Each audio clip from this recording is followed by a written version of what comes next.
Voy a comenzar por las damas. La doctora Marta Villarino, por favor, Marta. Tiene muchos méritos, además de los académicos. No solo toleró a 2 Ceratos como profesora y sobrevivió, lo cual es decir un montón.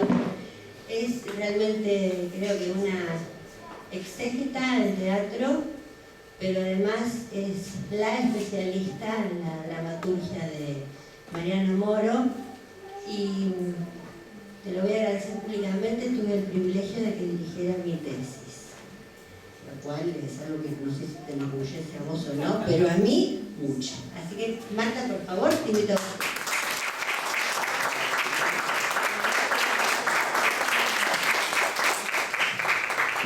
Como siempre, el coordinador de este ciclo, que ya lo fuera años antes, también en gestión de Marcelo, un excelente escritor. Tengo que presentar tu novela en algún momento. Quien fuera editor, que tuvo una brillante, sensata y honesta labor como funcionario de director de cultura. Otro gran amigo, Mauricio Espil.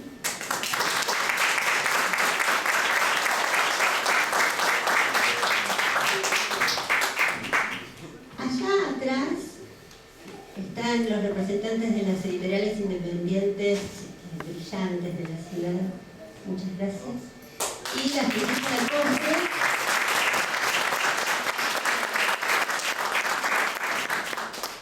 un dramaturgo, actor, director, que quiero que cuente algo con Alfredo Alcón en algún momento, si nadie te lo pregunta, yo lo voy a preguntar, y que él asegura, y entonces yo le creo, porque si sos mentiroso me viene bomba, que la primera crítica que escribí cuando soportaba la tortura de trabajar en el diario La Capital fue la de una de sus obras de teatro de los mitos, en la Alianza Francesa. Yo decidí creerle porque eso, se imaginan, un lujete. Con ustedes, Mariano Moro.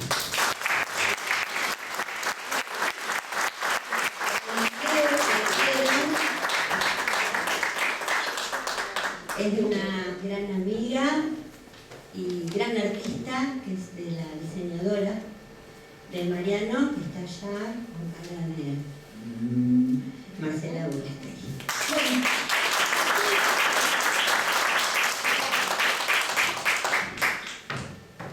Buenas tardes, gracias por estar acompañándonos hoy. En principio, brevemente un recuerdo a Arando Conti, que se van a cumplir lamentablemente una nueva fecha, un nuevo año de su desaparición. Un gran escritor, mañana es el día del escritor bonaerense, en homenaje a él. Si no lo leyeron, les recomiendo que lo hagan. A mí me gustaría poder volver a leer por primera vez alguna de sus obras, porque lo disfruté mucho cuando hice esa primera lectura y es alguien que siempre es conveniente volver a leer. Marta nos está acompañando hoy, como decía Virginia, dada su especialidad, su especialización en la dramaturgia, y la verdad que estamos muy orgullosos y muy contentos de que esté con nosotros y saber que vamos a tener una linda charla a partir de tu conocimiento. Mariano, hay muchísimas cosas para decir.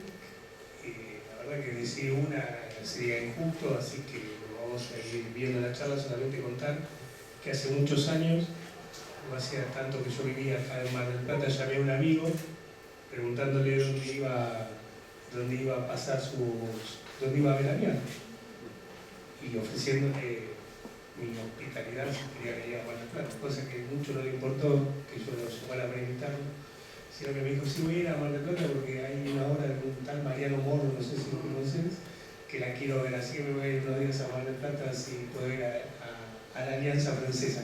Te pido, me dijo mi amigo, que me reserves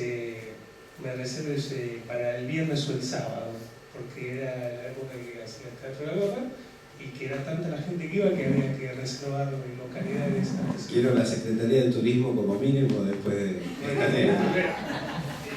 Hay libro de firmas a la salida, sugerencias. Bueno, y antes de empezar la charla, nada, agradecerle a los chicos de Letras Sudaca, de la Buena Editora y Puente Aéreo, 3 editoriales de gente muy joven que están haciendo un trabajo extraordinario en la difusión y en la promoción de los escritores locales, con un catálogo bellísimo, de lo más interesante, y si tienen ganas después pasen a mirar. Y les anticipo que el 18 vamos a estar con Mauro de Angeli, que está presente en la sala, que acaba de publicar un libro, vamos a tener una charla con él, con José Santos y con Hugo Ferreira, que eran invitados para eso. Bueno, Marta, empecemos.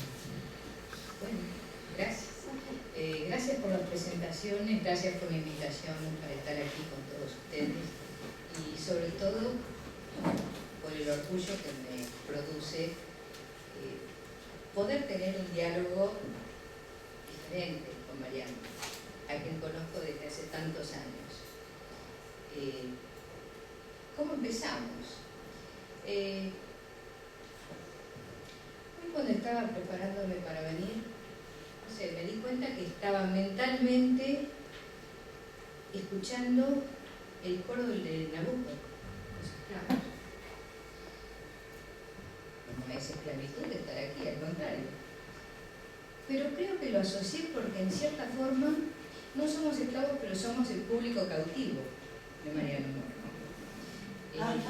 Cada estreno de una obra de Mariano es reencontrarnos con la misma gente que es consecuente, que escucha, que aprecia, que lo quiere, que critica y que es un espectador que ya está entrenado, porque Mariano, si no me equivoco, desde 1990 nos está entrenando con obras que varían mucho, poco, pero que nos permiten ver un teatro que está vivo, un teatro en movimiento, un teatro en evolución.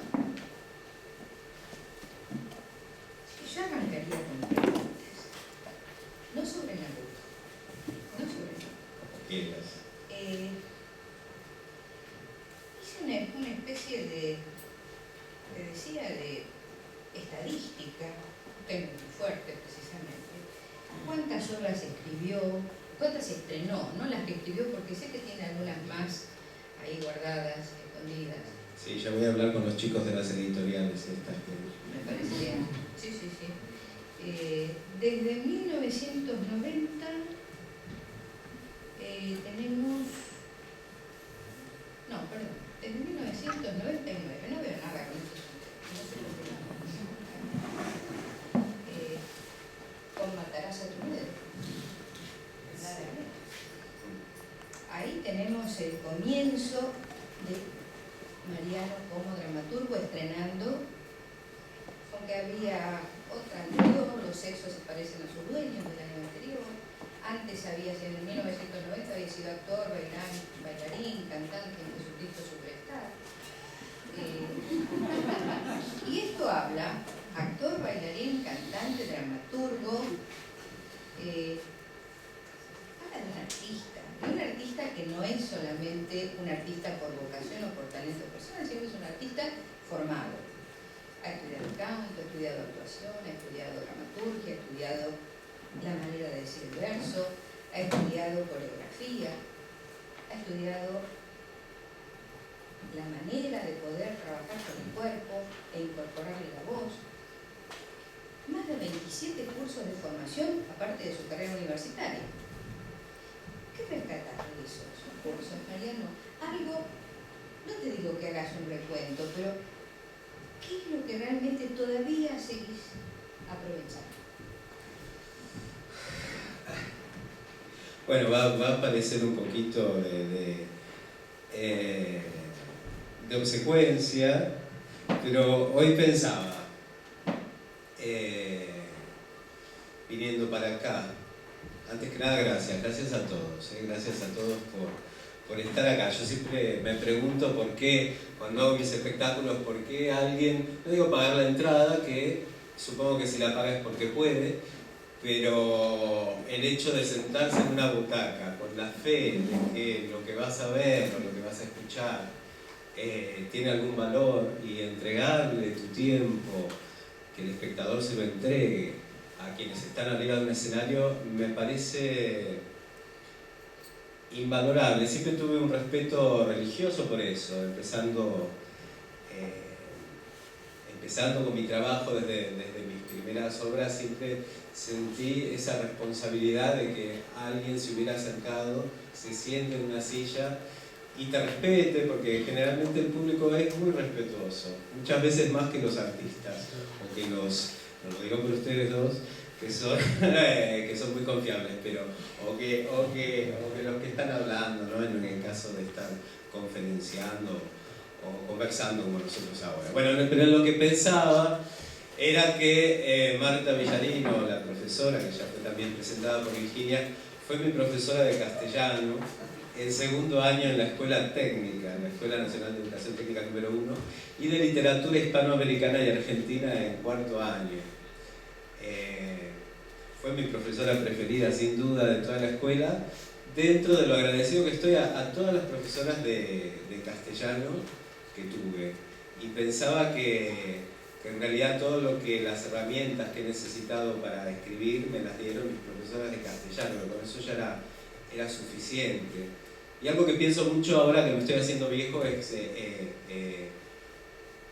todo lo que uno tuvo en la escuela, que no lo valoraba porque pensaba que mole la escuela, ¿no? Que una sociedad que te esté pagando, se esté comprometiendo a que vos tengas todo eso.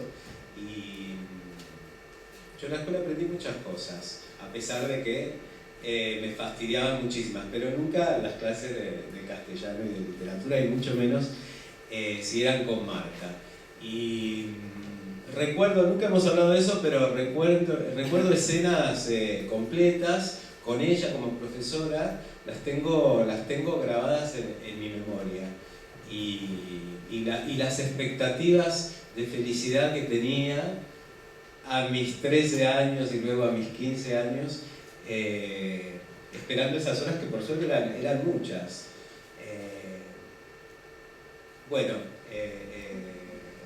Te recuerdo hablando de Borges, por ejemplo, tu manera de verlo a él, hablando de García Lorca, analizando oraciones, que me encanta, cuestionándome cosas acerca de mis redacciones, el momento feliz que yo esperaba de que hubiera redacción, que me dieran un título y a ver, escribir, mientras todos mis compañeros se querían morir, yo estaba feliz con mi... Yo era muy chicato, después me operé, ahora veo un poco más, pero me escribía pegado así a la hoja con la virome al lado del ojo.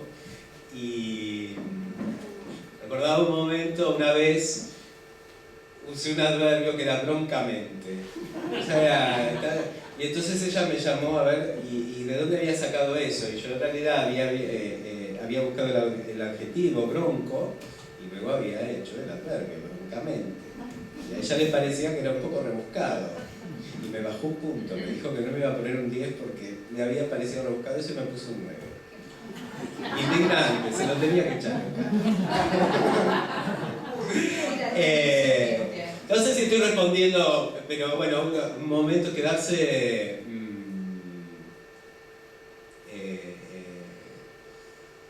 por ejemplo eso, ¿no? A mí muchas veces me pregunta la gente cómo escribir, y yo le digo, mirá, escribir te enseñó la maestra.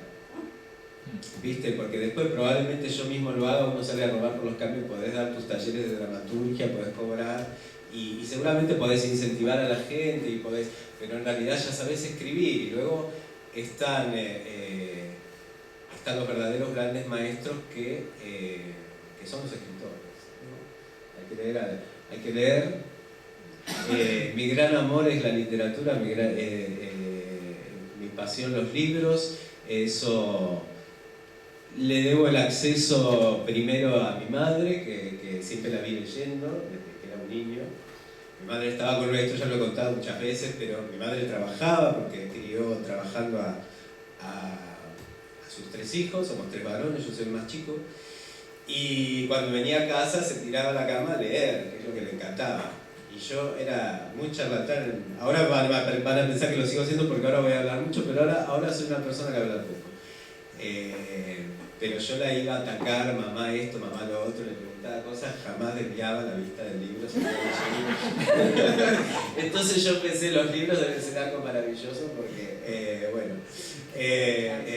porque, nada, no porque me lo dijeran, sino porque lo estaba viendo, ¿no? Estaba viendo el amor que mi madre tenía a los libros y recuerdo incluso antes de aprender a leer y escribir la desesperación que tenía. Yo sabía en mi casa y por mis hermanos mayores que en los libros había algo fantástico a lo que yo no estaba accediendo porque no sabía leer y escribir. Y tenía miedo y decía, ¿y si yo no puedo aprender a leer y escribir? Y mis hermanos me decían, por supuesto que no vas a aprender a leer y escribir, si sos un boludo. Que siempre tenían, mis hermanos eran muy combativos y siempre, digamos que jamás iban a admitir el argumento de que yo no hubiera llegado a algo porque era más chico que ellos. Mariano, ¿sabés que adquiriste la aprender a leer? Libertad. Sí. Bueno, hay algo que también venía pensando hoy con respecto a esto, ¿no? Siempre está esta visión apocalíptica que qué va a pasar con la cultura, que qué va a pasar con la literatura, que la gente no lee, que la gente no escribe, que la falta de ortografía, me hablaba mi madre de eso. Es cierto que el ritmo, creo yo, no soy un analista, un sociólogo, ni antropólogo, ni nada por el estilo, pero esta cuestión de las redes sociales y del ritmo de estos tiempos es un poco enemigo de lo que es pasarse las horas leyendo, del silencio que uno necesita, de la concentración. Yo me lo granjeo cada vez más y me separo del mundo para estudiar, para leer y hago una vida un poco de monasterio y soy muy feliz con eso. Pero pienso que mi trabajo en teatro, que bueno, si algún valor tengo como escritor tiene que ver con lo que escribo para teatro y con lo que dirijo,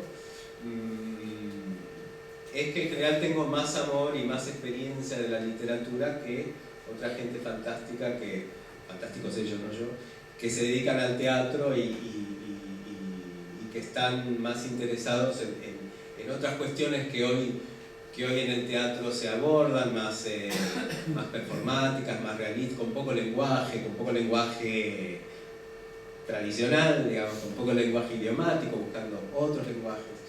Y yo siempre hice un teatro donde el idioma es muy importante, el uso de la palabra es muy importante. Y creo que hay como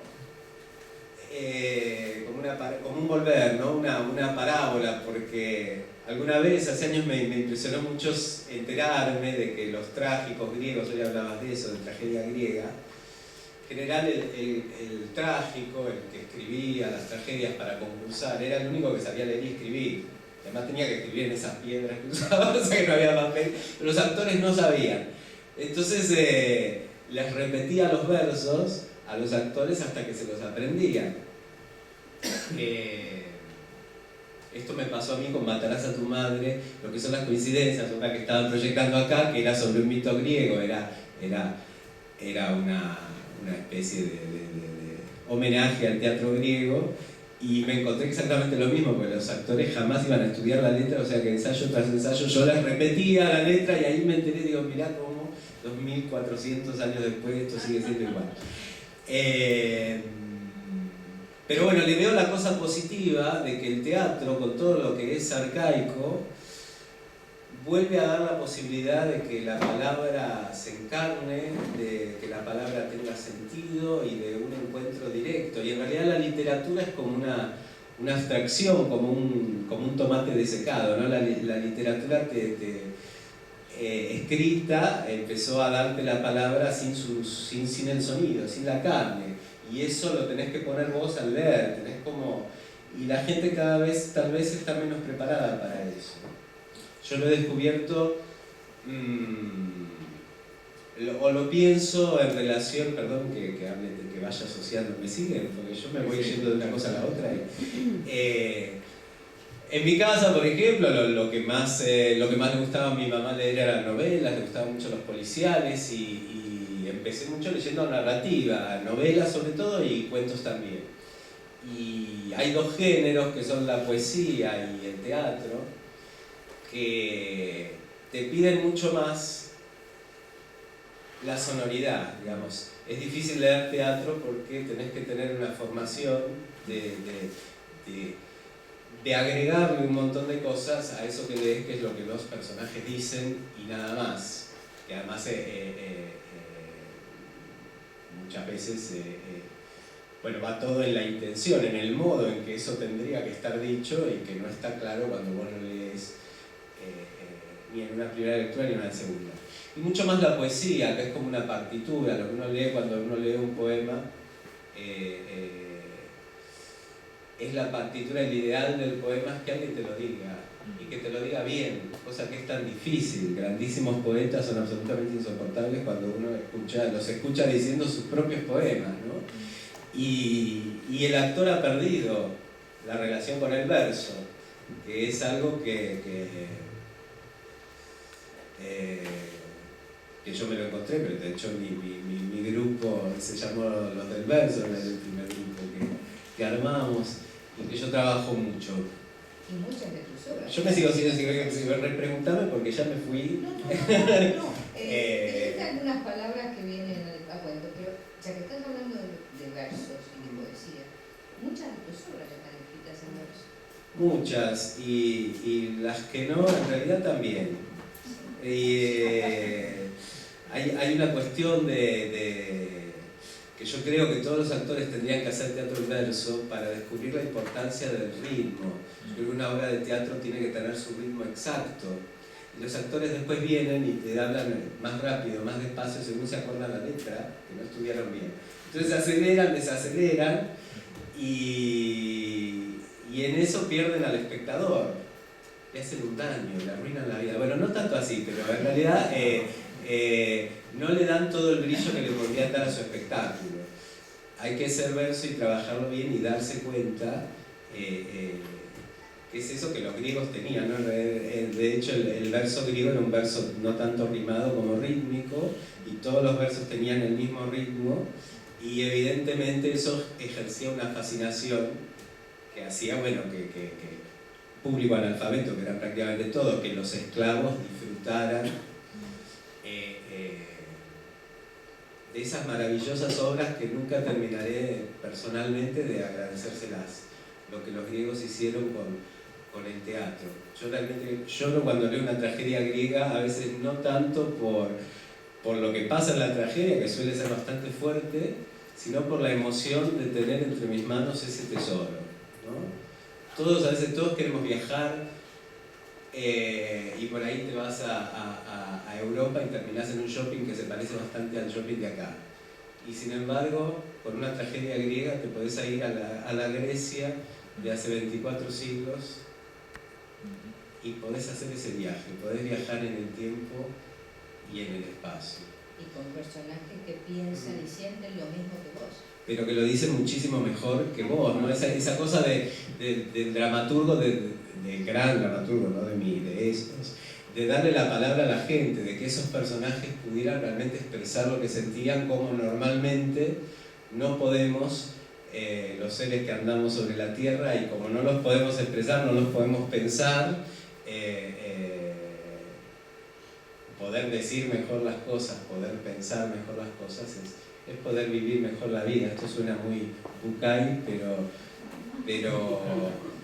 creo que es así. Y algo que a mí me espanta, que quiero decir, es esta reflexión. Digo, ¿cómo puede ser que para la gente analfabeta los griegos escribieran esas obras de esa manera? Que para el público analfabeto del siglo de oro español, los poetas escribieran esas obras, que no se puede creer el trabajo que hacían sobre las estrofas, el vocabulario que usaban. Otro de mis amores, el siglo de oro, y que hoy pensemos que la gente conoce 15 palabras y entonces hay que usar 10. Y que nos entreguemos a la vulgaridad, y no lo digo con pacatería, saben lo que me ha gustado a mí, usar malas palabras y expresiones vulgares en mis obras, pero creo que eso también, bueno, en mí por lo menos era amor al lenguaje también. Hablaste de los griegos y los mitos. Tenés un grupo de obras, 3, si no recuerdo mal, que son los mitos parodiados. Matarás a tu madre, Edipo y Yocasta. Y una que nunca estrené, que es Fedra, una mujer ardiente. Fedra, una mujer ardiente, sí. Y luego, la última que escribiste sobre los griegos, que es el Mar Menor. Y el Mar Menor, es verdad, que es sobre el mito de Ifigenia. Sí. Qué manera de llorar con Ifigenia. Sí, y sin embargo, escribiste sobre una tragedia y una comedia, y eso es lo maravilloso. El teatro de Mariano tiene la particularidad de que hace genialidades con los géneros, porque la tragedia la vivimos como tragedia, pero nos reímos. Hay una parodia. Y en la última que escribió, que es probablemente uno de los temas más trágicos, ¿no? Que es la Gibris, el padre que entrega a la hija a la muerte para poder vencer en la guerra, para poder viajar, para poder navegar. Y la presentás como una comedia, al menos en ese coro unipersonal que era María Rosa Fresco. Que era María Rosa, que además te convierte en una comedia en Nigeria,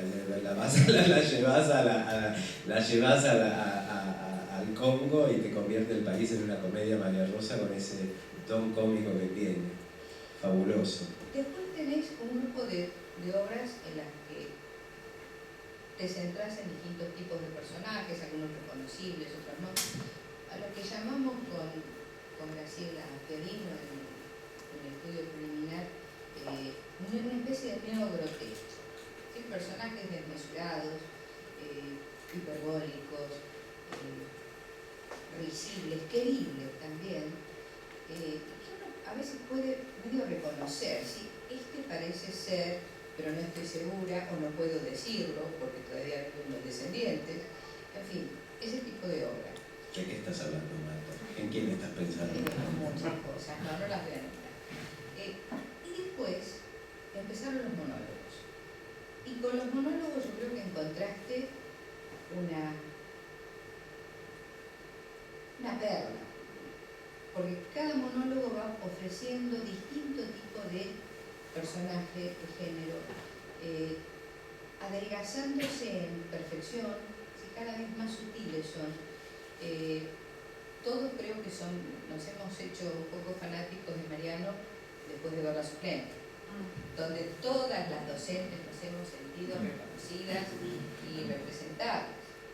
Yo confieso que cuando vi entrar a María Rosa Fresco con una bolsita de plástico, mirando a los lados, escribiendo el nombre en la pizarra y diciendo yo soy Azucena Barchit, me acordé de mis primeros años de docente cuando entraba con una bolsita de plástico, no usaba maletín, y escribía mi nombre. Y en La perra de Josefina Urrutia también, ¿te acordaste de ella? Bueno, Josefina Urrutia, todos tuvimos Urrutia en la carrera, que nos estaba ahí coartando el ascenso. Y desde allí, bueno, el trabajo con Eusebio Ramírez, con Lope de Vega, que lo saben, Jesucristo, Alfonsín de los Hombres, Teresa, llegó al final, no sé si es el final, supongo que vienen más cosas, vienen más cosas, pero hasta ahí lo que conocemos. ¿Qué pasa con los monólogos y qué pasa con la dirección de los monólogos? Esto puedo tenerlos hasta las 10 de la mañana si hablo de esto.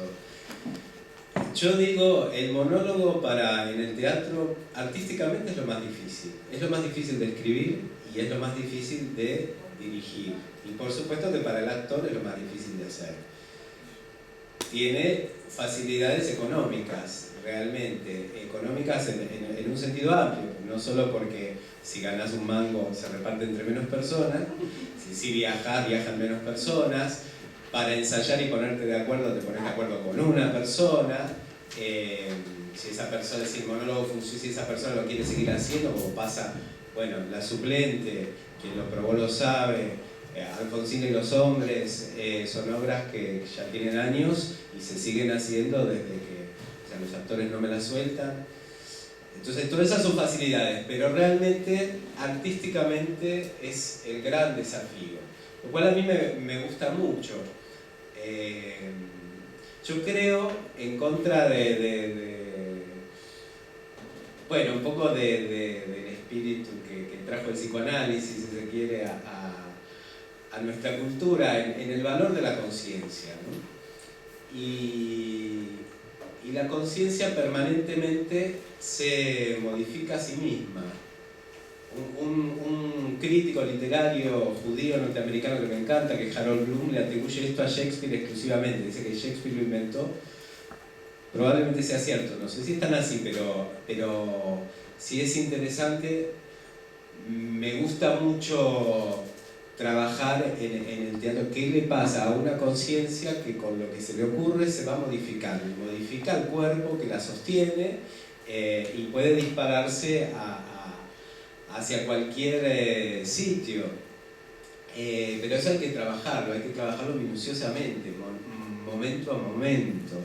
Y los actores tienen, creo yo, mucha porquería incorporada. Como por ejemplo, los actores creen que tienen que entrar en estado y mantener el estado. Dirigiendo lo veo y además quieren entrar en el estado, que es otro tema. Bueno, mi asociación libre funciona mal. Pero no, como mantener un estado. Y a mí no me interesa que mantengas un estado, a mí me interesa que se te ocurra una cosa y cambie, si se te ocurre otra cosa y cambie, y eso me va a mantener, y la vida es así, como ahora, bueno, si yo estoy pensando en María Rosa me pasa algo, si me acuerdo de vos como profesora me pasa otra cosa, y asocio con mi madre, hoy realmente me emocioné cuando traté de, casi me pongo a llorar hablando, y ahora de nuevo. Y cambié totalmente. Una idea me tenía muy divertido, que era María Rosa, y una idea casi me hace llorar en 2 segundos, que era mi infancia con mi madre. Y yo realmente estoy pasando, aunque yo soy mal actor y no estoy haciendo un uso estético de esto, pero la vida es así. Y si vos al actor lo dejás con lo que aprendió, puede estar 1 hora en el mismo estado. Y vos decís, ¡qué mole! ¿Viste? Esa cosa del monólogo, que me morí del mole. El monólogo es porque ya sé cómo estás, me voy. Ya entendí, ¿cómo estás? Para el ojete, bueno, me voy a mi casa. Pero como hablaba yo, el público con su respeto se queda en la butaca para ver lo mismo durante 1 hora y media, 20 minutos. Pero no, bueno, en un monólogo todo el tiempo tiene que haber mutación. Eso es lo que yo pienso, por supuesto. Pero vamos a poner como hipótesis base, como dato de que lo que yo pienso es la verdad, que tengo razón. O sea, por supuesto que realmente puedo decir, bueno, es mi opinión, pero creo que tengo razón en estas cosas que estoy diciendo y en las que diré, que no sé cuáles son, pero bueno, pero aunque si uno lo trabaja, si uno le da herramientas al actor y el actor tiene con qué, y el actor lo tiene bien armado, funciona prácticamente siempre. Pero por supuesto que para el actor es un gran trabajo y es una dificultad. Y creo que es mucho más interesante que una cosa que yo nunca he hecho. Creo que antes existía como un formato del unipersonal en que el actor hacía números, sketch, y te mostraba distintos personajes, que tiene que ver con una cosa que a mí realmente no me interesa mucho ni me gusta, y que dominó prácticamente todo el teatro argentino del siglo XX, que es el costumbrismo, distintas maneras del costumbrismo. ¿No? Entonces en el costumbrismo, bueno, que tiene mucho que ver con lo que fue la gran inmigración, que produjo genios, ojo, como digo esto, yo por Nini Marshall me vuelvo loco, ¿no? Y hay obras divinas, no es que yo crea que son más. Nini Marshall me encanta, pero cómo era Nini Marshall, que te hacía no la italiana, te hacía la hija de los italianos, cómo habla la hija de italiano, la gallega, bueno. Eso, esa cosa de mostrar distintos personajes, que es otra, ¿no? Y el personaje en realidad lo podés poner en distintas situaciones, pero es siempre igual. Catita es siempre igual, Cándida es siempre igual. Y estoy hablando de una diosa que fue Lili Marshall. Pero esto que hablo yo es de otra cosa, ¿no? Una persona corriente, tomemos por corriente no, porque tomemos por caso a Lope de Vega, que fue un prodigio, pero en esta obra quien lo probó lo sabe, que pivotea un poco entre su fe religiosa, que era tan verdadera, su cierto misticismo y sus ganas de entregarse a la vida de oración, y su pasión por las mujeres, que se enamoraba de una mujer como un loco, y las dos fuentes de su creación lírica, sobre todo, ¿no? Su poesía religiosa y su poesía amorosa, y en su teatro también, ¿no? Pero bueno, lo interesante por supuesto es cuando Lope de Vega está mirando a Cristo y pasa una mujer y cambia de interés. Y todo lo que, bueno, que es así, que además quien se mantiene, hay que tenerle un respeto, aunque en el arte, la estética, en el arte no creo yo que haya que ser realista. La estética es importante y uno crea artificios que tienen valor. Hay que tener un ojo puesto en la vida como es, ¿no? La vida tiene su organicidad y nuestras ficciones y nuestros artilugios también son una manera de enriquecerla, de vivirla mejor y de intentar comprenderla. Siempre siento que me fui al carajo del punto de partida, que no sé cuál era. Soy así. Los monólogos. Sí, espero seguir hacia algo que quiero valorar mucho, pero quiero decir lo importante que ha sido en mi vida, ¿no? No todos estos monólogos, mi primer monólogo fue La Suplente.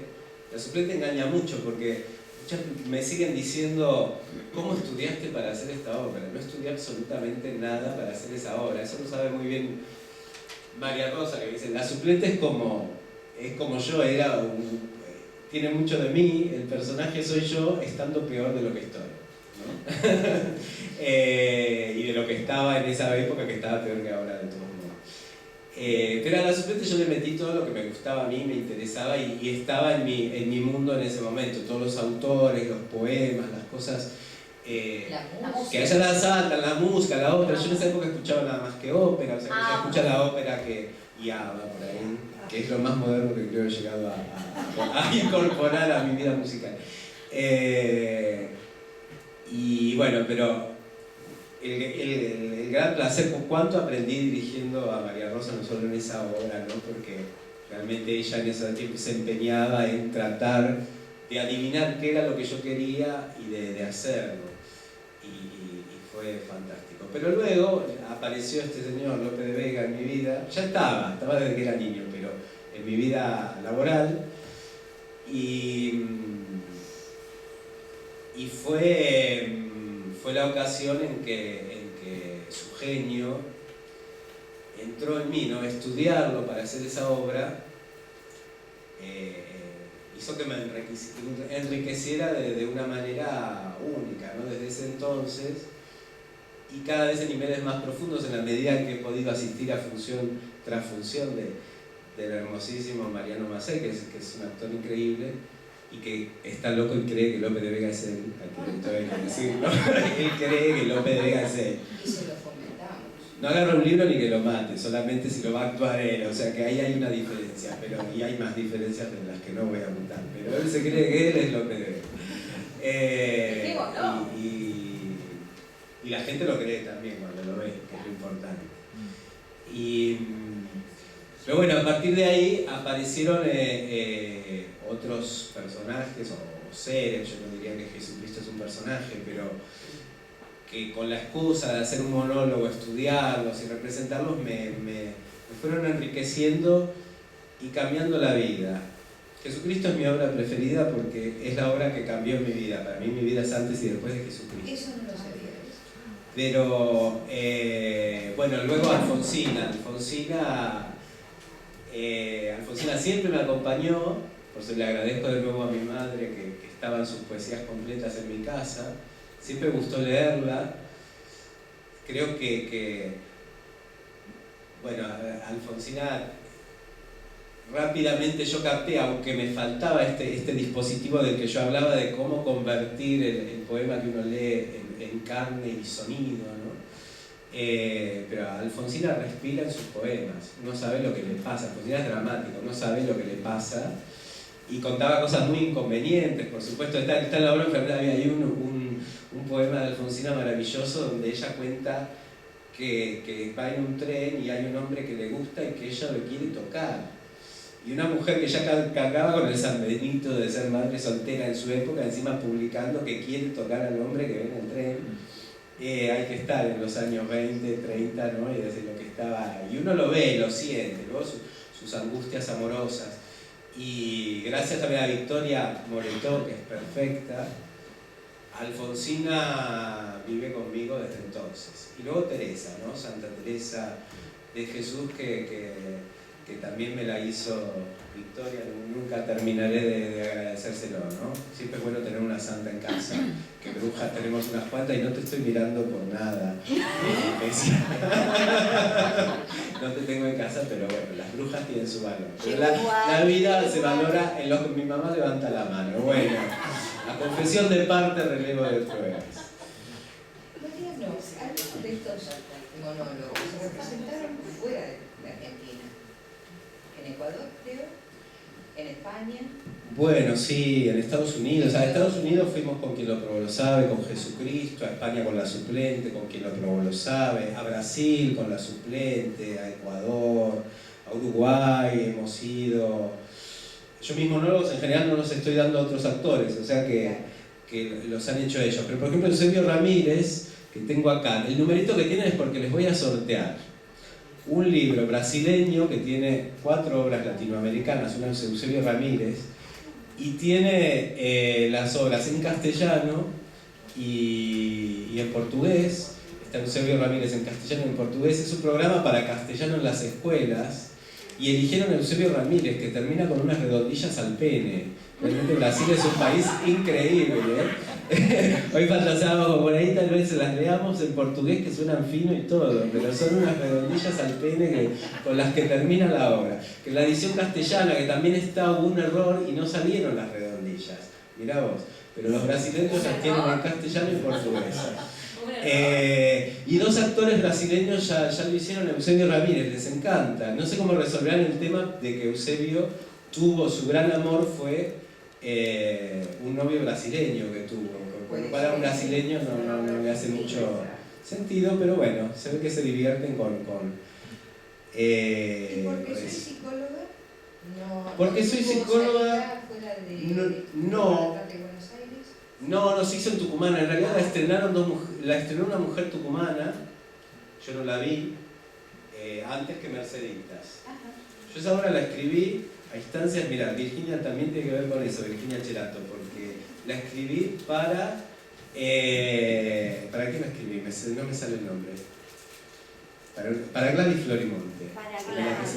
Gladys no estaba haciendo nada en ese momento, y escribimos un monólogo, qué sé yo, que me recomendó Virginia, me conté, le escribí el monólogo, mientras yo le escribía el monólogo le salió trabajo en teleteatro, entonces fue, y al final nunca me lo hizo. Y me lo hizo mi gran amiga Merceditas Cerón. Tenés razón, ahora me acuerdo de todo. ¿Viste? Estoy como Carmen Barbieri, no me siento un poquito bien. No te acordás de todo, te lo estoy contando yo, pero bueno. Bueno, pero lo acepto, tenés razón, Es verdad. Pero bueno, ves que nuestras vidas están... Es verdad lo que contabas. Mi primera crítica me la hizo ella para Matarazzo tu madre en La Capital. Es una crítica fabulosa. Y nos llenaste el teatro. Cosa deprimente. Nos vinimos de Buenos Aires, 6 personas, con una mano atrás y otra adelante, a trabajar a la gorra y no venía nadie. Y estuvimos un mes que no venía nadie y muertos de hambre, y después había empezado a andar un poco mejor, pero a partir de esa crítica explotó la Alianza Francesa donde lo hacíamos, y a partir de ahí hay personas todavía desde ese momento que siempre han venido a ver todo lo que he traído y a las que nunca les agradeceré lo suficiente. Pero bueno, empezando por Virginia, que siempre te lo agradezco y que es verdad, no era mentira. Las brujas para algo servir. Para muchísimas Igual cosas. yo creo que una buena crítica no te mete un espectador más si no es por el boca a boca. Y que una mala crítica, cuando a la gente le gusta una obra, va igual. Pero yo te agradezco el No, pero bueno, cuando nadie te conoce y estás ahí. empezando, realmente que como la difusión es muy importante y en ese caso funcionó perfectamente. Como los premios. Pues son multipremiados. En esa larga lista estadística que hice, encontré 34 premios, de los cuales 10 son internacionales. Y hay 31 nominaciones y 6 internacionales. Bueno, los premios siempre dan felicidad, siempre se agradecen. Una cosa que aprendí es a... ¿Recordás más? No digo los de promoción. ¿Cuáles considerás que son el premio a la dramaturgia, a la dirección, a vos como artista?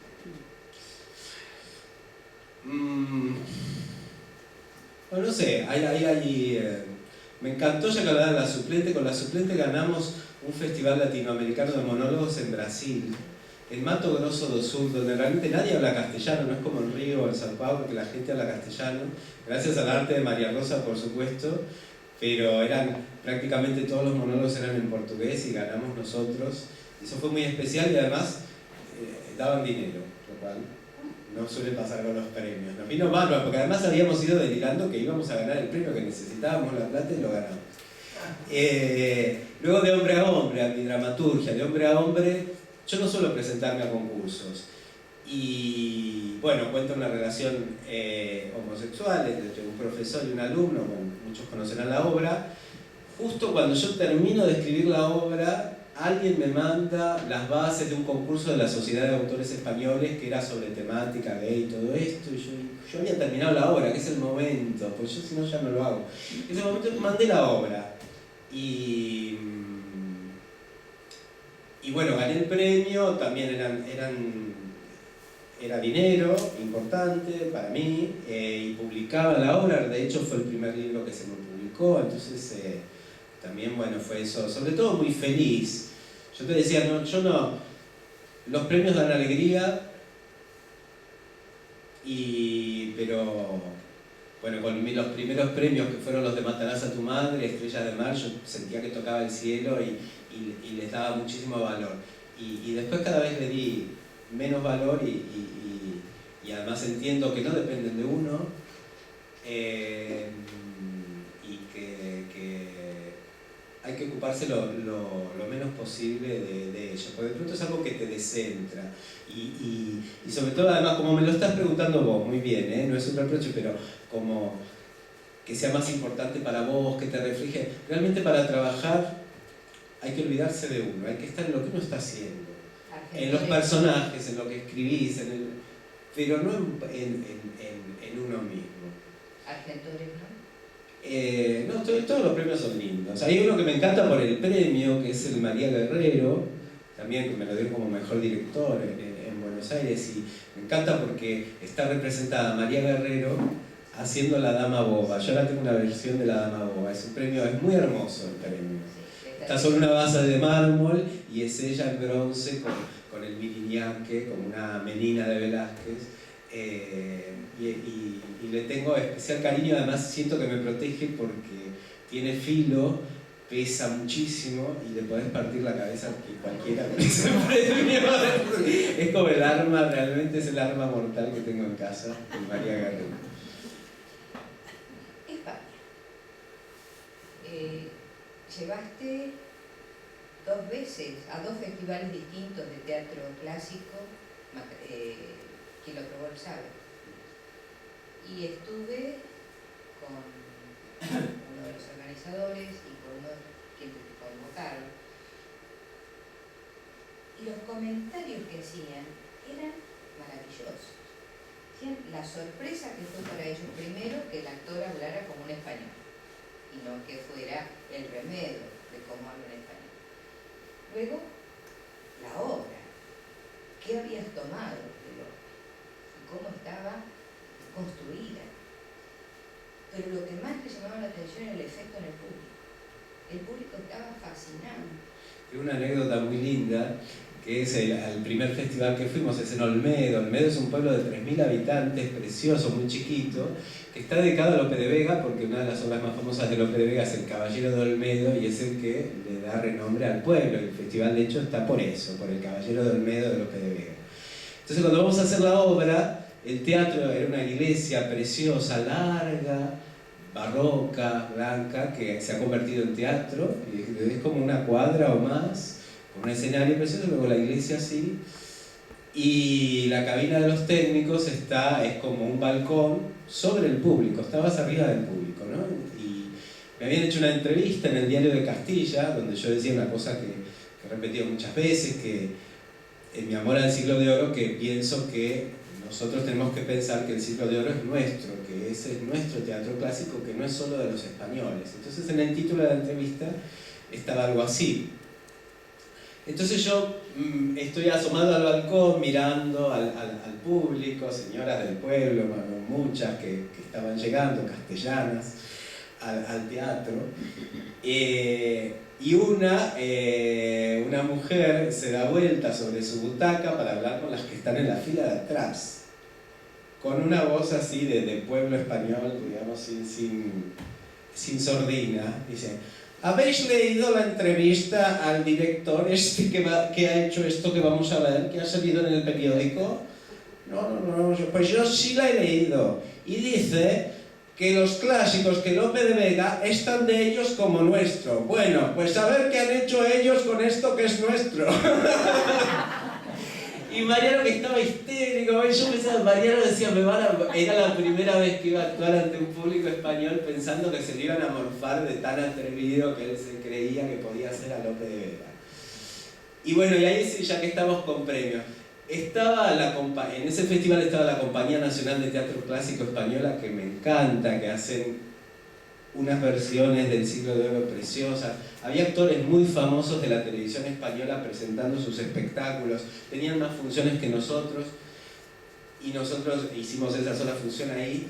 Había el premio del público, que era el único que se daba, que votaba la gente, y ganamos el premio del público. Yo igual siempre pienso que nos lo dieron por pobres, porque mira, los otros tenían 50 técnicos, camiones, fama, y nosotros además hablábamos.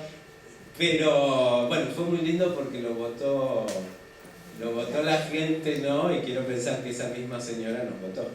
Después de ver a Mariano en esa cosa, y que cada vez lo hace mejor. Hay que decir, este año festejamos que hace 10 años estrenamos Quien lo probó lo sabe, y cada vez lo hace mejor. ¿Vuelve a Mar del Plata? Y nunca se sabe. Nunca se sabe. Vos me vas a llenar el teatro si vengo a hacer una temporada de Quien lo probó lo sabe. Me encantaría. Yo me ¿Vos encargo. sola? Yo me Bien, encargo. bien. Yo me encargo. Bueno, igual lo estoy trabajando, Mariano, para que me haga otro monólogo. Así que ¿Qué estás preparando? ¿Qué tenés bajo el fondo? estoy preparando muchas cosas. Estoy ensayando 2 obras que van muy bien las dos, con 2 actores cada uno, que para mí son como musicales. Si tengo 2 actores, ya soy Pepe Silviano. Es una multitud. Pero bueno, si Dios quiere, a Mariano con Mariano hicimos Jesucristo cuando él cumplía sus 33 años. Ahora Mariano tiene 38 años, que es la edad a la que murió Federico García Lorca, no te digo más. Te vas asociando así. Claro. Si sos suspicaz. Sé suspicaz es una frase que me mató de referencia. Una frase que decía Batato Barea en un sketch fabuloso. Sé suspicaz, que me quedó grabado, que se lo decía Aura Pilleta. Bueno, en paz descansen los dos. Los grandes. Cuando yo me fui a estudiar teatro a Buenos Aires en los 90, éramos fan de Batato, Urdapilleta, porque no solo tengo trágicos griegos, son lo mismo, ¿no? Urdapilleta era un gran actor clásico, y qué placer y cuánto aprendí de ver. Hay que ver también teatro, hay que ver cosas buenas. Así como, el teatro igual te lleva menos tiempo, pero quiero volver al tema de la lectura. Hay que leer y hay que leer cosas buenas, eso, porque la vida no alcanza para leer ni todas las grandes obras que uno tiene para leer. Entonces no hay que leer porquerías. Bien, me gusta decirle a la gente lo que tiene que hacer, por eso soy directo. Sí, te tenemos acá. Sí, porque está Mauricio. Yo estoy lo más entretenido con la charla. Ahí expectante. Ellos dos tienen mi vocación. Yo me equivoqué, yo soy psicólogo, saben de estudio, pero si yo fuera profesor de literatura, si hubiera estudiado eso, daría clases de literatura en las escuelas y encantado de la vida. Pero bueno, como me equivoqué al elegir la carrera, no ejerzo la profesión que estudié en la universidad y hago trampa, digamos, o sea, hago literatura haciendo teatro que mis contemporáneos piensan que el teatro y la literatura son dos cosas casi antagónicas, pero es muy lindo llevar la contra. Yo nací en contra. No me considero una persona conflictiva, pero sí, una y otra vez me veo que voy para el otro lado. Porque tenés un sentido del humor y un sentido de la ironía especial. Y eso aparece en tus obras. Aún en las más serias, hay algún momento en que el público se ríe y se ríe a carcajadas. Porque puede reírse de sí mismo. Y eso es una percepción especial, por intuición, por observación, por talento natural, por lectura. El humor es impagable, ¿no? Yo creo que uno siempre se ríe o se tiene que reír de sí mismo. Creo, por suerte, siempre me reí de mí mismo. No hay que reírse de los demás. En todo caso, te reís de los demás porque te identificás, porque sabés que a vos te pasó, te pasa, lo podés hacer, te puede pasar. Hay que reírse y poder reírse de uno mismo es invalorable. Además, me sale decir con una cosa que yo recuerdo, ¿no? Un factor de buen pronóstico de una persona que está muy mal psicológicamente, si tiene sentido del humor o si no. Una persona puede estar muy mal, puede estar deprimida, si tiene sentido del humor, tiene buen pronóstico. Si no tiene sentido del humor, está cocinada. De todos modos, yo también he adquirido, además de que vamos a decir que maduré, por no decir que me voy haciendo, yo me veía ahí hecho un pendejo haciendo de Layo en Edith Yocasta o de la Canotes en Matarás a tu madre. También además que yo empecé muy jovencito a hacer mis obras y en ese momento me quería reír de todo, pero también tenía un desasosiego y una desconfianza, entonces sentía que tenía que hacer un chiste cada 2 versos, que eran en versos de las obras, porque si no la gente se me iba a aburrir. Cosa que sigo teniendo miedo. Estas situaciones no quiero que la gente se aburra. Perdónenme si los estoy aburriendo. Intento no hacerlo. Pero logré hacer reír mucho a la gente, lograron los actores básicamente, y sé que la gente lo valora mucho, pero bueno, después fui siendo fiel a mis inquietudes y a lo que me iba pasando cada vez en la medida que los proyectos los hago yo porque quiero, y me fui poniendo más serio, más dramático, más poético, pero bueno, el sentido del humor está, pero bueno, yo creo que hasta, creo que Jesucristo tenía sentido del humor, creo que los trágicos hacían chistes en las tragedias, no solo en la farsa que escribían como corola de las tragedias, de las 3 tragedias. Entonces, sí, por supuesto. Ahora que nombraste a los trágicos, ¿vos pensás que Shakespeare realmente existió?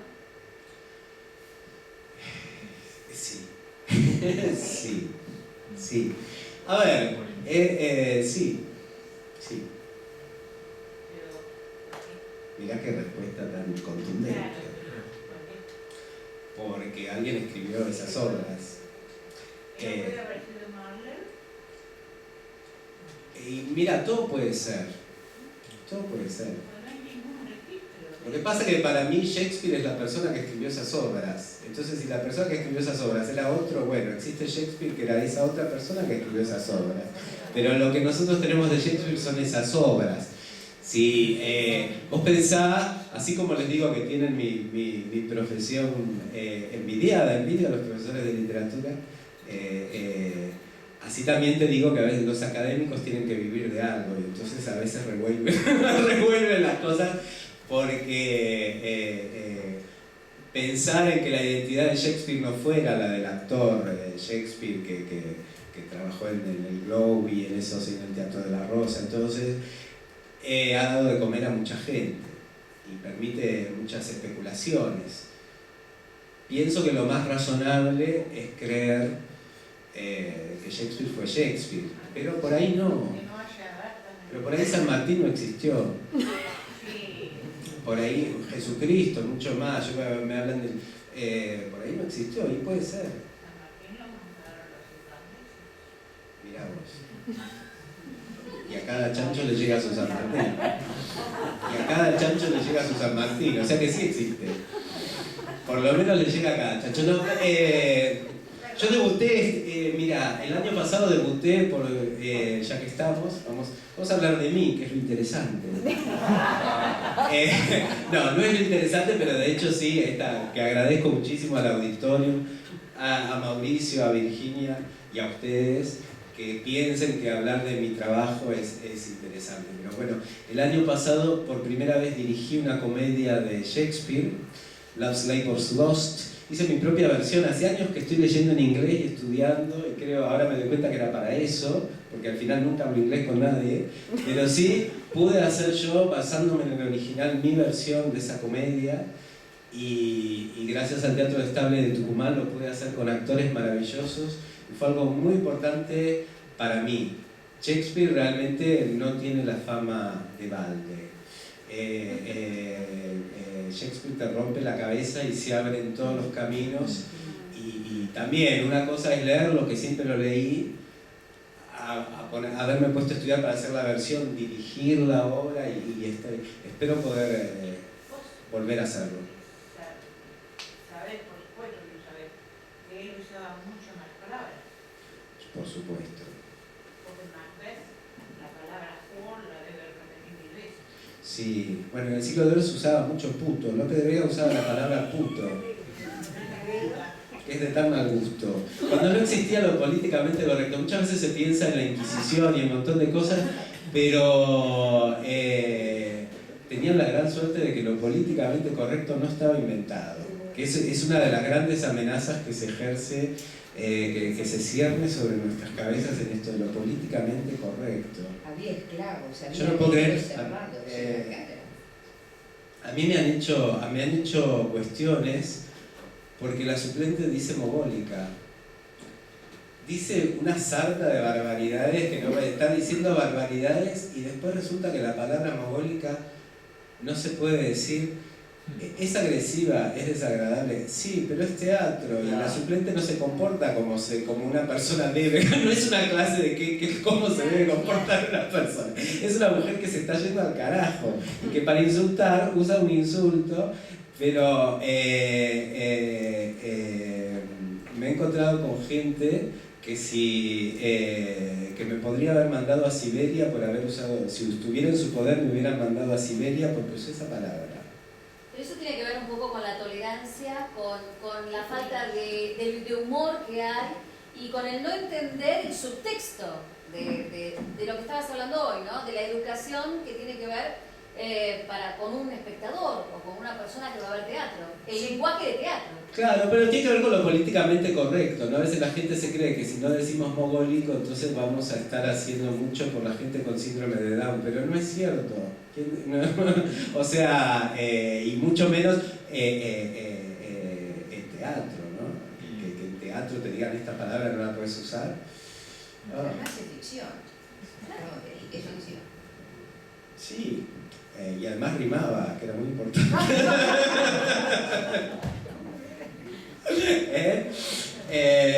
Bien.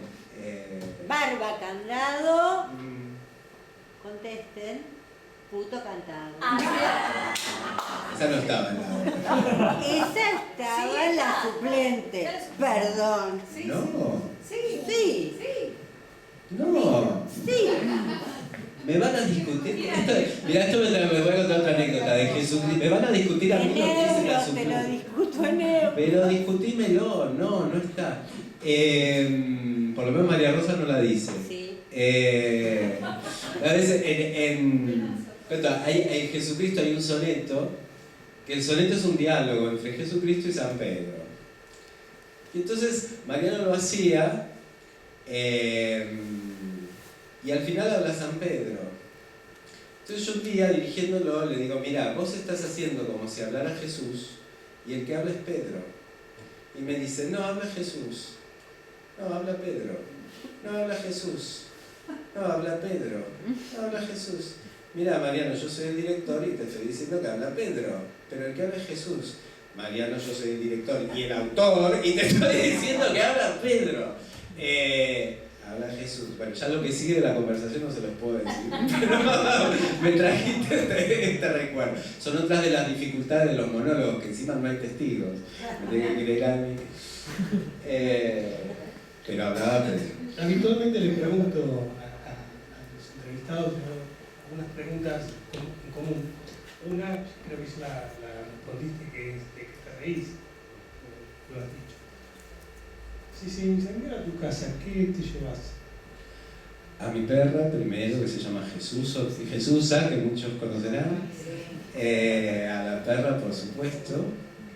Y luego las ediciones de Aguilar, de papel Biblia, algunas heredadas de mi madre sin su consentimiento, porque mi madre está bien, o con su consentimiento en realidad.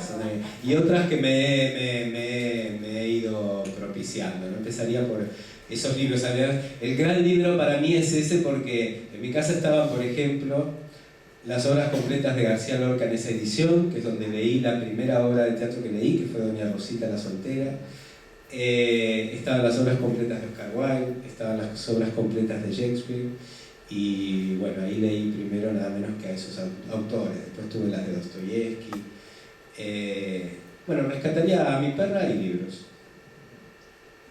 ¿Miras televisión? Desde que vivo en donde vivo, en PH, en el barrio de Balvanera, por eso mi perra es Jesusa de Balvanera, no tengo la tele conectada. Lo bien que hice. Mirá, hay una frase que me impactó. Voy a citar a una persona, que es Roberto Pettinato. Una vez leí un reportaje a él en Clarín y le preguntaban qué miraba en tele. Y decía, yo no miro tele, no se puede vivir y mirar tele, hay que hacer una de las dos cosas. Y dije, mirá, y te lo dice alguien que está en ese momento estaba en la televisión. Pero igual por internet miro algunas cosas. Miro, por ejemplo, desde hace 8 años, un concurso de la televisión andaluza de cantantes de copla, que es la típica canción española que me vuelve loca, y hace 8 años que lo miro por internet. Miro algunos programas políticos y miro noticieros por internet. Y algunas veces algún video en YouTube. Pero no miro tele, la verdad. Sí que hay cosas fantásticas, me parecen fantásticas las comedias, sobre todo norteamericanas, las comedias americanas de tele me parecen geniales. Friends la podría mirar 800 veces las 10 temporadas, pero bueno, en general no miro tele. En un momento en la charla decía que Jesús, la obra que cambió la vida. ¿Por qué?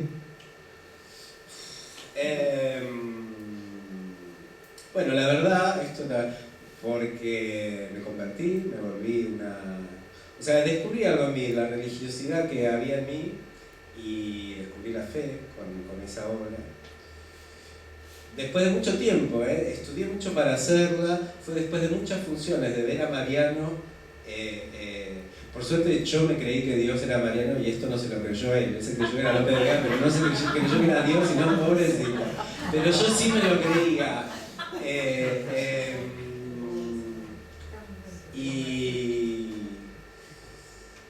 Y bueno, y es algo así, no quiero acá, no quiero ya que piensen que cayó el testigo de Jehová, que les va a dar un sermón o que va a ser proselitismo, pero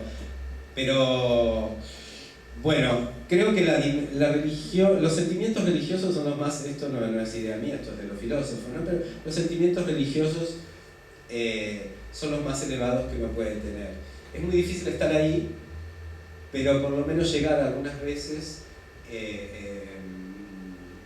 resignificó toda mi vida para bien, inmensamente para bien.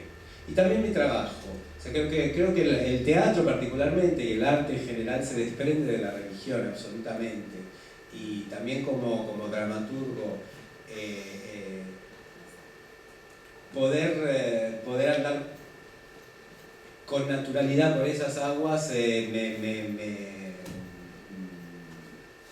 me ayuda mucho hasta cuando bajo de ahí, que casi siempre, ¿no? Casi siempre bajo de ahí, ¿no? Bajaba Santa Teresa, mucho más me caigo yo de ahí que apenas esta mujer que hablaba con Dios de igual a igual. Pero sí, y me permitió otras cosas, ¿no? Yo que mi cultura, la que pueda tener, la adquirí con los libros y con la escuela, pero leyendo, siempre encontré los rastros, ¿no? de dónde venimos, en nuestra cultura, que valoro, ¿no? Lo que es todo lo que hemos recibido, ¿no? Ese capital cultural que no sabemos qué hacer, pero que tiene tanto que ver con el cristianismo y con la religión de los judíos. Y siempre había cosas que no las entendía. Por ejemplo, las moradas. De hecho, creo que cuando yo leí el primer libro de Santa Teresa, que fue Las Moradas, fue porque había leído por ahí, siendo adolescente, que Santa Teresa era la única escritora del Siglo de Oro que escribió como la gente hablaba. Todos los escritores del Siglo de Oro escribían estilizadamente, y ella escribía como una persona hablando, y es la única. Entonces por eso dije, voy a leer a Santa Teresa porque me interesaba el lenguaje y el Siglo de Oro. Y leí ese libro y no entendía absolutamente nada. Y no tanto por el lenguaje, sino porque no podía entender de qué estaba hablando esa mujer, que era de la experiencia de Dios.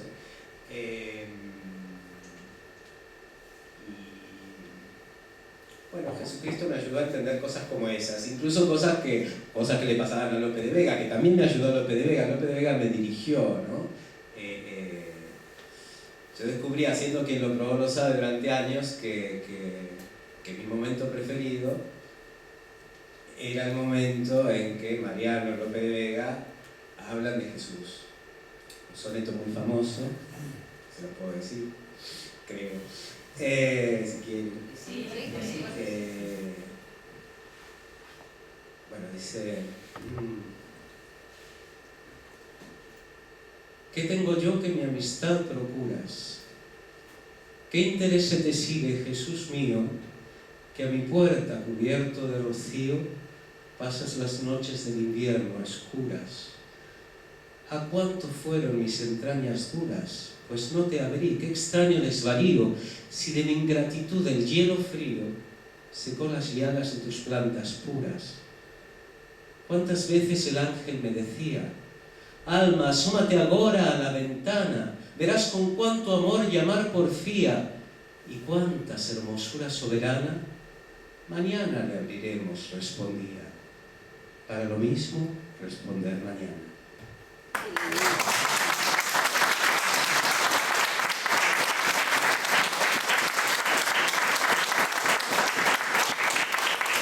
Ahí que me calle la boca, que no hable más. Yo que quería leer Las redondillas al pene en portugués. Que la vida es una de cal y una de arena. Si las encuentro se las leo. A ver. Suena lindo, parece que está hablando de algo súper fino. ¿Viste? Jugamos, bueno, a ver. Como si supiera. Pinto bajo un ultraje. ¿Qué es el pinto? A ver si entiendes la buena. Pinto bajo un ultraje, pinto curto frustração, pinto mole maldição, duro e firme homenagem. Pinto feliz e lujo, pinto triste flagelo, pinto tímido e bujo, pinto audaz caramelo. Pinto em pé festa certa, envergado desafio, se torto desvario, se gigante estou aberta. Pegajoso e relajado, perfumado imperador, rosadinho tentador, moleirão dá trabalho, pinto branco tradição, pinto negro fantasia, sem pinto melancolia, sem pinto sem diversão. Bom pinto mesa farta, grande, durinho e atento, é prazer, é alimento, só quem é louco descarta. Peguem-me, não larguem, conselho que devem levar a cabo. Não é só por ser diabo que o diabo manda, é por ser velho.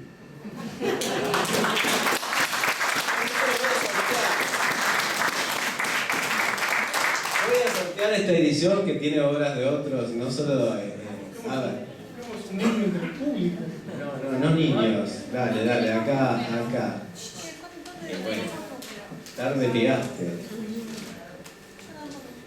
El 17, la desgracia. ¿Quién tiene el 17? No sé, no tenemos número, pero voy a pasar. Ah, porque llegaron tarde, porque no les... A ver, vamos a hacer de nuevo el sorteo. ¿No está el 17? A ver si tenemos Pasale los números allá. Yo tampoco lo tengo. Bueno. Esa experiencia. Bueno, ¿escucharon? Pero la otra cosa que quiero saber, no me la contestan nunca los directores, que si llevan algún tipo de registro escrito o cosas de lo que van haciendo y trabajando. Yo no lo hago. Ahí está. Yo no... Nada, siempre admiré a la gente que escribe diarios íntimos, por ejemplo, nunca lo hice, me parece fantástico, y no, tampoco escribo lo que va pasando en los ensayos, que es lo que me preguntaba la profesora. Y... Bueno, en Tucumán trabajé 2 años con un elenco estable. Acá, dámelo. Ah, no. Bien. Los sorteos siempre traen distracción, traen entropía. Hice El perro del hortelano de Lope de Vega y Love Slave Was Lost, Perdida labor de amor. Del Shakespeare que haya sido, no sé, quién fue. Y fue fantástico, tenía muchas prevenciones porque es un elenco, son actores muy buenos que han concursado para estar ahí, pero son empleados públicos de la provincia de Tucumán. Entonces tienen muchos rencores, tienen muchas cuestiones gremiales, se odian entre ellos algunos, y de pronto uno entra en una administración pública y vos sos el de afuera, pero realmente pude resolver todo eso y lograr cumplir sueños míos, ¿no? Me dieron muchísimo y vieron que yo iba a trabajar seriamente y me respondieron en consecuencia, y logré aprovechar lo bueno, que es que podíamos ensayar varias horas todos los días, que ellos están a sueldo, o sea que lo tienen que hacer. Anécdotas tengo un montón, no sé si quieres, vos querés que yo hable seriamente y yo siempre pienso en las pavadas, pero bueno, sí, voy a contar una. Pero generalmente allá pasa que los dirigen los directores tucumanos, hay muchísimo teatro allá y hay sobre todo buenísimos actores. Entonces, pero yo me distraje en un Sí. solo número. Vos que fuiste contratado. Fui contratado. El primer año en realidad fui por el Teatro Cervantes, ahí se hizo un casting, me mandaron del Teatro Cervantes, increíble, a un plan federal que es coproducción del Teatro Nacional con provincias. Me mandaron porque se les cayó un amigo a los directores y yo tengo una fan en el Cervantes que le encantan mis obras y me metió ahí cuando se hizo el hueco. Yo me fui a Tucumán. Y se quedaron muy contentos con el trabajo, me mandaron a dirigir Sainetes, que no es lo mío, pero salió bien. Y entonces el Teatro de la Provincia me ofreció, me dijeron, proponenos algo, les propuse El perro del hortelano, allá fuimos, y de nuevo hice la comedia de Shakespeare. ¿Y los actores los fuiste elegir en el casting? O sea, tomé un casting para esto es lo que iba a contar, la anécdota, que siempre, bueno, en el detalle está el sabor de la vida.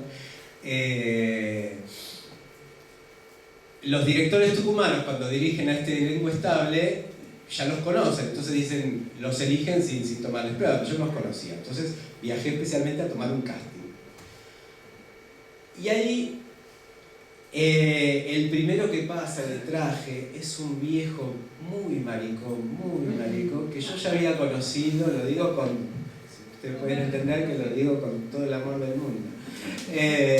Yo ya lo había conocido, había viajado con un elenco independiente en el que él estaba, él hacía de vieja y un actor trabajaba conmigo, con el Cervantes, entonces me invitaron a ir a un pueblo con ellos y iban repasando la obra y él hacía de vieja, hacía todos los tonos, me morí de risa, fue bárbaro.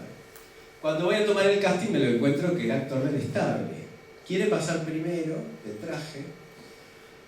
Y entonces yo había dado unas pautas, unos textos, algunos lo sabían, otros no. Bueno, le digo, él no sabía los textos, entonces le digo, bueno, haceme un personaje que te guste, me empieza a hacer de mujer. Digo, bueno, haceme otro, me hace otra mujer. Digo, decime un texto, bueno. Y yo necesitaba unos borrachos de taberna, el perro del hortelario. Entonces le digo, bueno, eso mismo que hiciste, hacémelo un poco más masculino, amiga. Se pone más sobrio, no más masculino, pero hacémelo bien macho, me mira. Y lo sigue haciendo como más sobrio, pero no, sacá la voz de que me pongo yo a actuar, que soy malo, pero me empiezo a hacer, sacame la voz de acá, le empiezo a hacer, digo, a ver, haceme esto. Viste, ya me mira como quien ve a este. Entonces se baja del escenario, me agarra la mano y me dice, señor director, le voy a pedir que por favor no me pongan esta obra porque mi madre está muy enferma y yo no puedo con lo que emocionalmente está viviendo. Era que no quería ser de hombre, digo, a mis 70 y pico de años no te voy a hacer de hombre, es lo último que quiero hacer en mi vida. Y como el sueldo lo cobran igual, si yo no lo ponía en la obra podía ser de mujer. Entonces, de hecho después hacía 5 obras de mujer en todas, en elencos independientes, y en el Estable no trabajaba. Pero de macho no me iba a hacer ni que lo mandara. Pero es una anécdota de lo que te puede pasar en un Estable, que el año anterior del Cervantes, cuando fuimos a tomar casting y se los iba a contratar a los actores, si les pedía que hablaran en chino, hablaban en chino. La diferencia, ¿no? Es uno de los peligros sobre todo para los artistas, ¿no? Creo que el empleo público, o sea, el tener la vaca atada es un peligro solamente, no quiere decir que esté mal, porque de hecho creo que los cuerpos estables, sobre todo cosas, por ejemplo, lo que decía la Compañía Nacional del Teatro Clásico de España, solo ellos pueden hacer así esas obras, tiene sentido. Un ballet clásico tiene sentido, una orquesta, un coro, bueno, hay cosas que si el Estado no las sustenta, no hay. Pero hay que estar atento a que la gente no se achanche y no te meta el perro. Yo digo, espero no ofender a nadie que estoy en un teatro oficial. Pero eso en lo de repertorio creo que lo solucionan cambiando directores. Por ejemplo, el Olvi en Inglaterra, viste que por ahí lo llamó Kevin Spacey para trabajar 15 años, que van haciendo eso. Un poco de Tucumán, cambiar directores. Claro, pero bueno, también, sí, porque no hay presupuesto, tienen que bueno, es una movida. Sí, bueno, esa fue la idea de llevarme, yo muy feliz, fue una experiencia muy buena para mí ir a Tucumán a trabajar. Ya la gente la estamos perdiendo, ya no me aguantan más. Pero gracias por venir. Te tenés que ir, yo sé. Trabajo, me levanto 6:30, Mariano. Muchísimas gracias por todo, ¿eh? A Y ojalá vos, que vengan. Muchas gracias. Apareció el número 17. Bueno, vamos a hacer el sorteo de nuevo. Terminamos. Apareció. Repartimos números. Bueno, voy a sortear otro. Voy a sortear otro, dale.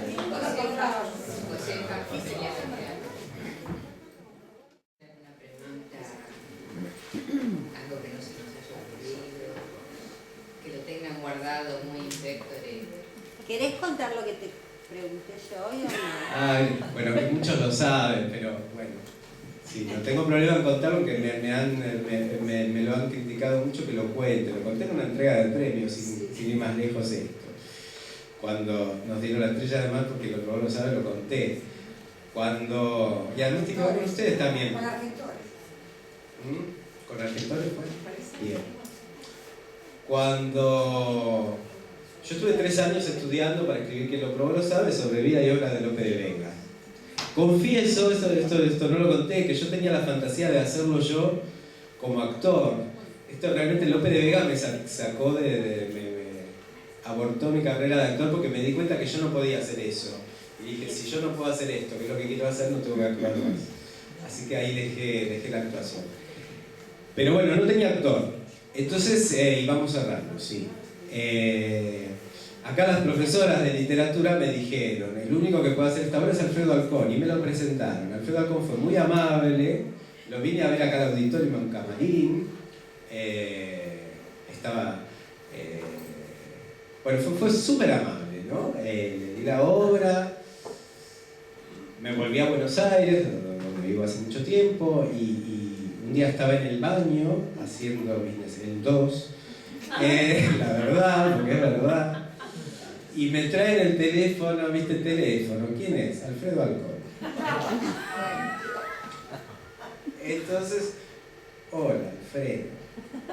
Dios, ¿viste cómo te llama Dios? Bueno, Alfredo Alcón. Hola Mariano, ¿cómo estás? Esa cosa de un grande, ¿no? Que te tratan como si fueras, ¿viste? Como si fueras un sobrino, un amigo de toda la vida, con esa calidez. Un señor, además a mí me encantaba, que en paz descanse, me encantaba Alfredo Alcón, y lo que voy a contar, lo cuento a mí, para mí es divertido tener esta anécdota, pero quiero decir que se entienda que estoy hablando bien de Alfredo Alcón, que no es algo para mí malo de él lo que voy a contar. Entonces, hola Alfredo, ¿qué tal? ¿Cómo andás? Mariano, leí tu obra, me dice, te tengo que felicitar porque se ve realmente que tenés mucho talento, que sos un chico muy inteligente, que sos muy culto, así que por eso yo te voy a dar mi consejo, y es que esa obra la tires a la basura. Alfredo, ¿por qué? ¿Por qué no? Porque a mí no me interesa si tuvo una hija, si tuvo dos, si a dónde fue. Yo quiero lo que importa es la emoción, porque cuando yo hice Los Caminos de Federico era emoción pura. Y yo, mirá Alfredo, le digo, a mí Los Caminos de Federico me encantó y fue divino, pero yo quería contar la vida porque no, eso no tiene ningún sentido. Tirá la obra o escribíla de nuevo. Quedé ahí con los calzones, el teléfono en la mano. Yo le había dedicado 3 años a escribir la obra y me fui de libro porque me deprimí durante... No me vas a interrumpir la anécdota. Por favor, Shakespeare existe y vos no me vas a interrumpir la anécdota. Ya se termina. Me deprimí, como dice el libro, 6 meses. Estuve 6 meses deprimido, pero yo lo que quiero decir, él no tiene la culpa de ser, no tenía la culpa de ser Alfredo Alcón y de tener para uno el peso de que para mí fue como si Dios me hubiera dicho no servís, o sea, no existí, tu trabajo no vale la pena. No fue su intención para nada, él me dio su opinión válida, o sea que cuando yo he contado esto nunca lo cuento como para hablar mal. ¿Cuánta gente que dice a mí no me gusta Alfredo Alcón? A mí me encantaba Alfredo Alcón, yo lo vi actuar muchas veces y me encantaba, y de todos modos le agradezco que no me haya hecho la obra porque gracias a eso trabajé con Mariano Macei y descubrí que Lope de Vega era él, o sea, me la hizo el mismo Lope de Vega la obra. Además, de hecho, estaba implícito, yo se lo pienso, que de hecho estaba implícito, por ahí no le gustó eso, porque la obra, como está escrita y como Mariano la hace, está implícito que vemos es un Lope de Vega joven, que no lo vemos grande. Alfredo Alcón ya tenía la edad de Lope de Vega cuando murió, cuando le di el texto. De todos modos, yo eso lo pensaba adaptar, si Alfredo Alcón me la quería hacer y lo cambiábamos. Pero, bueno, también le tengo que agradecer a Mariano, que entre tantas cosas, que él quería trabajar conmigo y yo no tenía que darle, entonces le di el monólogo porque no tenía otra cosa. Y él lo quiso hacer. Y yo realmente le había creído a Alfredo Alcón, decía, yo sabía que era muy difícil, y ya con esa opinión me costaba mucho más creer que era factible que ese espectáculo tuviera sentido, y realmente fue la obra que en muchos sentidos, una de las obras que más premios, seguro la que más premios nos dio, y más alegrías. Y significa para mí, o sea, también tiene esa cosa de ser la primera obra en la que yo estudié la vida de alguien, la primera obra que dediqué a un poeta. Espero seguirlo haciendo porque yo realmente amo la poesía y me encanta que los actores buscar eso de que puedan decir versos y enamorar a la gente con eso, como Mariano lo logró, como lo logra Victoria.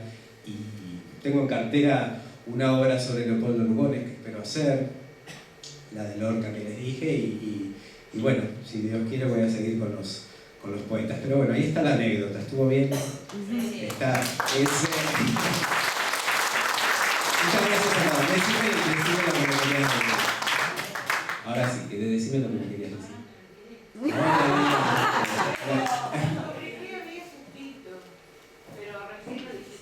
Claro, viste, me tenías que dar un poquito de tiempo y yo me abro como una mariposa. Sí. Pero yo a él no estoy hablando en contra tuyo ni nada, de nadie.